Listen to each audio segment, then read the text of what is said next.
नमस्कार छात्रों, एडो संगम में आपका फिर से स्वागत है। छात्रों, आज हम आपके लिए किसी भी पाठ्य पुस्तक से कोई अध्याय लेकर नहीं आए हैं। आज हम किताब को बिल्कुल नहीं देखेंगे। आज हम सीधे खेतों में चलेंगे, क्योंकि रबी की फसल बोई जा रही है। यानी आप जान सकते हैं, अक्टूबर माह से लेकर दिसंबर तक खेतों में जोतने योग्य मिट्टी की उपलब्धता के आधार पर अभी जो फसल बोई जा रही है, ये सभी रबी फसल है और यह मार्च अप्रैल तक में, अधिकतम मई तक सारी फसलें कट जाएगी। ये सभी रबी फसलें होंगी। आइए आज हम आपको रबी फसल की बुआई की पूरी प्रक्रिया, खेत जुताई से लेकर बीज का छिड़काव, खाद का छिड़काव और उसमें उपयोग किए जाने वाले विभिन्न उपकरण, बीजों के प्रकार, उर्वरकों के प्रकार समेत इसके बारे में जानेंगे। तो आइए चलते हैं। आप इन खेतों को देख सकते हैं, जुता हुआ है। इन खेतों में जो मिट्टी है, यह नदी किनारे होने के कारण बलुई है। इस मिट्टी में बालू की मात्रा अधिक है, लेकिन इसको थोड़ा अंदर, जब ट्रैक्टर का फाड़ जब अंदर जाता है तो मिट्टी अंदर, नीचे के मिट्टी को ऊपर लाता है, तब जो मिट्टी निकलता है वह चिकनी मिट्टी है। ऊपर 2-3 इंच तक के मिट्टी में ही बालू की मात्रा है, उसके बाद चिकनी मिट्टी है। यही कारण है कि यहाँ आसपास कुछ ईंट भट्ठे भी हैं जहाँ ईंट बनाया जाता है। ईंट बनाने के लिए चिकनी मिट्टी का प्रयोग किया जाता है। यह कृषि यंत्र है, कृषि कार्य में आने वाला। यह मिट्टी जुताई के काम आता है। इसका प्रचलन यही 8-9 साल से बहुत अधिक मात्रा में होने लगा। इसके पहले इसका प्रयोग नहीं होता था, इसके बारे में जानकारी भी बहुत कम थी। फिर अचानक यह प्रचलन में आया। पंजाब, हरियाणा जैसे राज्यों से यह कॉन्सेप्ट बिहार में आया और उसके बाद यह काफ़ी प्रचलित है। अब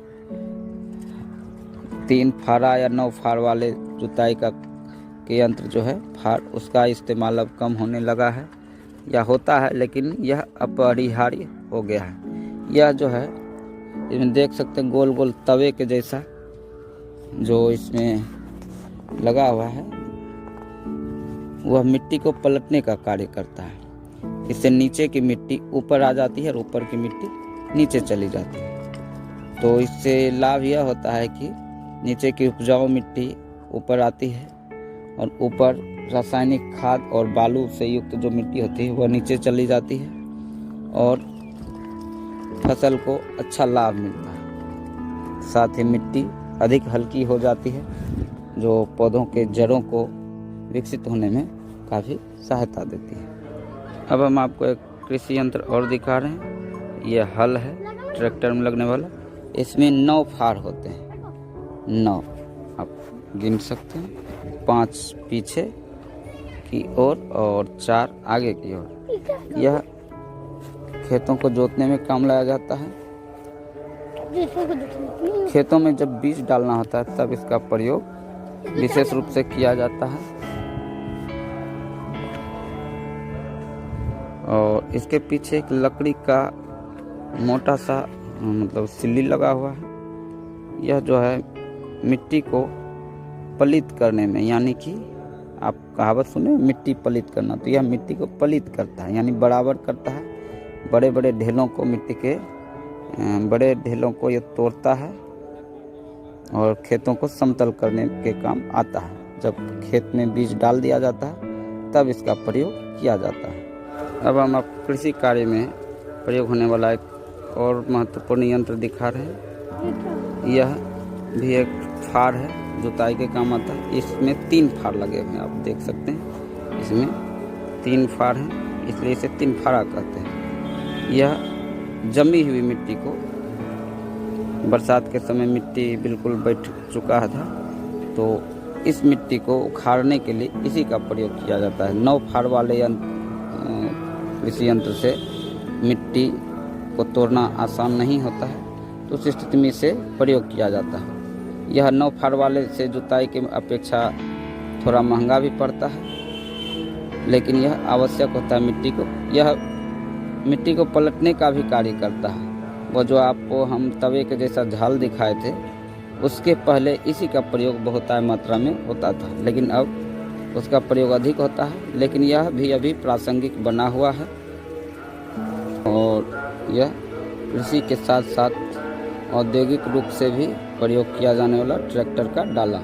इसमें ये जो आप एक पाइप देख रहे हैं, यह हाइड्रोलिक सिस्टम है।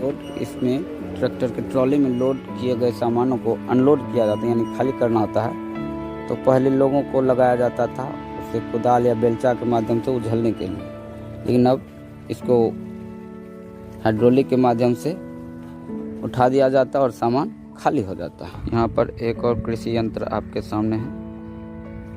यह मेड़ बनाने के लिए, जब खेतों में जुताई और बुआई हो जाती है, उसके बाद खेतों में नाला और क्यारी बनाने के लिए, क्यारी का अड्डा बनाने के लिए इसका प्रयोग किया जाता है।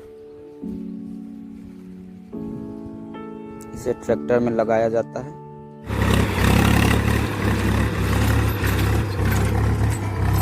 खेतों में जुताई जारी है। ट्रैक्टर आप देख सकते हैं, ये 9 फारा चल रहा है, यानी इसमें 9 फार लगे हैं फल में। यह जुताई का अंतिम चरण चल रहा है। उसके बाद बीज छिड़का जाएगा और फिर पीछे एक लकड़ी का गत्ता है रखा हुआ फल पर, इसके फार पर, इसे गिराकर मिट्टी को पलित किया जाएगा, यानी खेतों को समतल कर दिया जाएगा।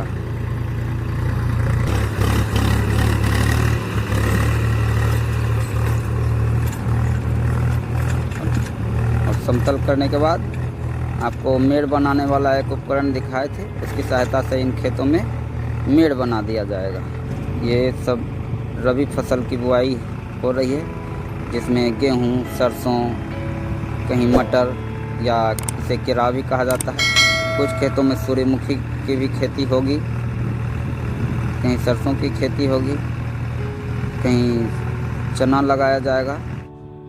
खेतों में बुआई का काम जारी है, लगातार रबी फसल बोई जा रही है।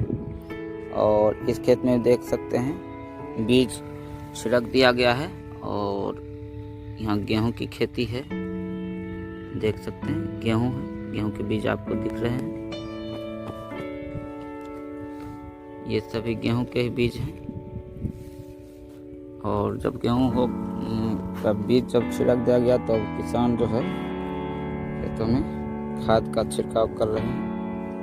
ये यूरिया तो अभी इसमें नहीं है, ये पोटास, ये जो लाल लाल दाना दिख रहा है ये पोटास है, और काला वाला दाना है DAP, डाई अमोनियम फास्फेट। और इसमें एक और उर्वरक मिलाया जाएगा जो यूरिया होगा।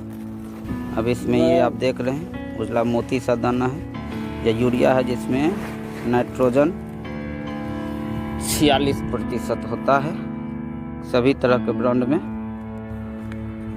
इसमें यूरिया को बाद में इसलिए मिलाया जाता है क्योंकि यह यूरिया, DAP और पोटास तीनों एक साथ मिलने के बाद केमिकल रिएक्शन होता है और वह गीला हो जाता है, पानी छोड़ देता है, गीला हो जाता है, जो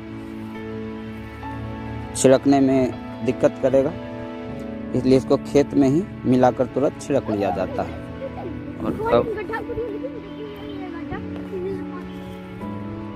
किसान वापस अपने खेतों में उर्वरक का छिड़काव करते हैं। ये रासायनिक उर्वरक हुआ, इसे खाद नहीं कहेंगे।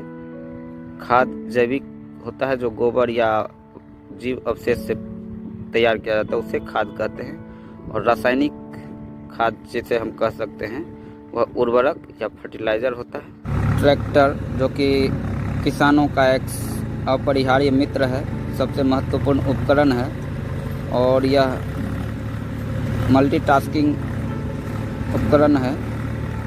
यह खेती के अलावे आप देखिए यहाँ पर JCB की सहायता से मिट्टी की खुदाई कर उसमें भरा जा रहा है और यह मिट्टी की ढुलाई का काम यहाँ चल रहा है।